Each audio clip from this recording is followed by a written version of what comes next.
Hello everybody, welcome to Developing Dividends. Today we are giving you a brief introduction to cryptocurrency.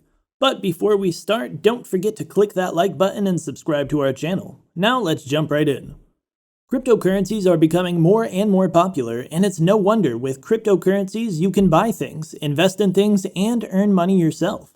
But what exactly is cryptocurrency? How does it work? And why are people so excited about it? Let's talk all about it. Back in the caveman days, people relied on a system called barter, where goods and services were exchanged between two or more people. For example, one could exchange 7 apples for 7 oranges. The barter system lost popularity because its inherent weakness made it difficult for a mutually beneficial exchange to occur, i.e., the needs and wants of both parties must be met for a trade to occur. There is no universal standard for determining the value of an item. Rather, you must determine how many of your goods you're willing to trade for other items. And not all items may be split up into separate parts. A live animal, for example, cannot be divided into smaller units. The items are not easily transportable in contrast to our contemporary currency, which may be carried in a wallet or kept on a mobile phone. After it was discovered that the barter system was ineffective, the money underwent several iterations. In the year 650 BC, an official currency was created. In 1250 AD, gilded florins were introduced and used throughout Europe. Finally, between 1600 and 1900, paper money gained wide appeal and was eventually used throughout the world. This is the origin of today's currency as we know it. Modern money consists of paper money, coins, credit cards, and digital wallets such as Apple Pay, Amazon Pay, and PayPal. All of this is under the supervision of banks and governments, which means there is a central regulatory body that restricts how paper money and credit cards work. Imagine the following scenario. You want to thank a friend who invited you to lunch by transferring money to their account online. There are several ways something could go wrong. For example, the financial institution could have a technical problem, such as its systems not working or its machines not working properly. Your account or a friend's account could have been hacked, resulting in a denial of service attack or identity theft. Your account or a friend's account could have reached its daily transfer limit. There's a key vulnerability here, and that is the bank. For this reason, the future of currency will be in the form of cryptocurrencies. Now picture a similar transaction taking place between two users of the cryptocurrency app. A notice arrives informing the user that he or she is ready to send bitcoins.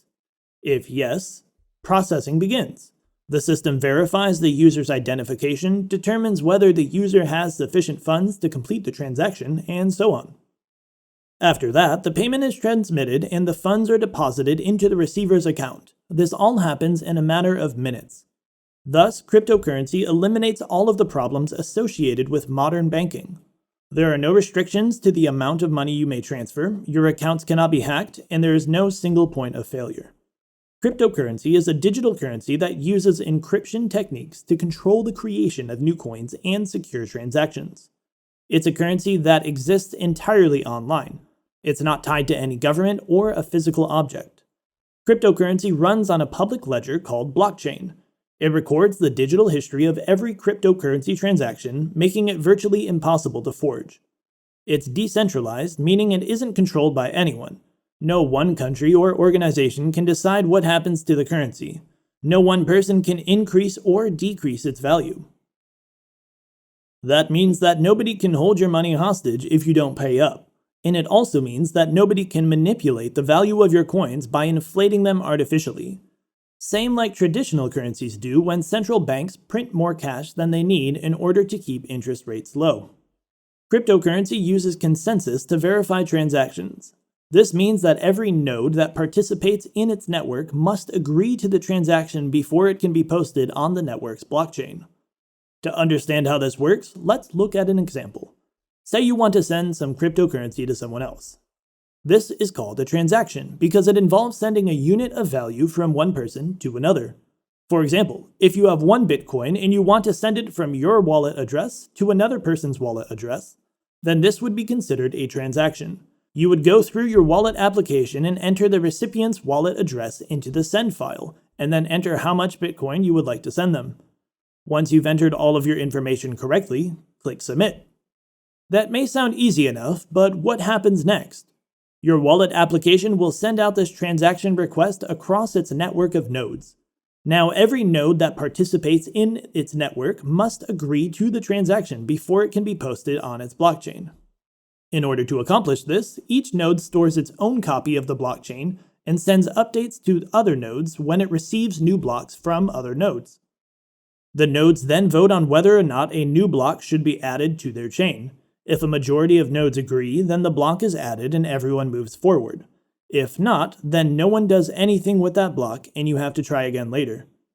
This system provides two benefits. Firstly, it ensures that all transactions are valid as they've been verified by multiple parties. Secondly, if one party attempts to cheat or game the system by posting fraudulent transactions, there will be many other participants who won't approve these changes, which means they will never go through. This consensus process makes sure that everyone agrees with what happened during a transaction, so there's no chance for fraud or manipulation.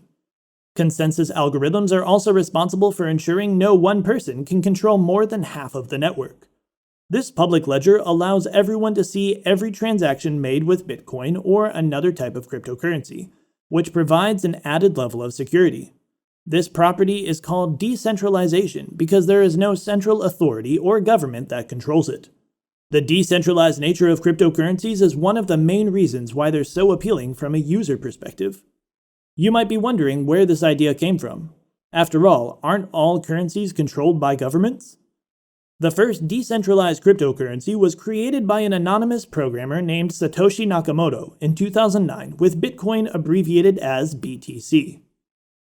Since then, other cryptocurrencies have been developed using similar concepts. Blockchain allows people to make transactions without needing to trust each other or an intermediary like a bank. Instead, they can rely on the network itself to verify their transactions and keep track of them using complex algorithms. Why does this matter? Because it means that cryptocurrencies have the potential to change how we store and exchange value around the world. Cryptocurrencies are still in their early stages, but they're already changing how we think about money. Now let's see, how does Bitcoin work? Blockchain is the technology behind all cryptocurrencies, including Bitcoin. Imagine blockchain as an enormous digital database, also known as a ledger, that records the specifics of each and every Bitcoin transaction and sends them out to computers all over the internet that are running the Bitcoin software. Blockchain is also referred to as the public ledger. Most digital currencies run on their own individual blockchains. The computers that handle the software organize transactions into groups known as blocks, which are then added to the database or ledger in chronological order, building a chain using cryptographic functions, hence the phrases blockchain and cryptocurrency. There are tens of thousands, if not hundreds of thousands of computers throughout the world that are currently operating the Bitcoin software.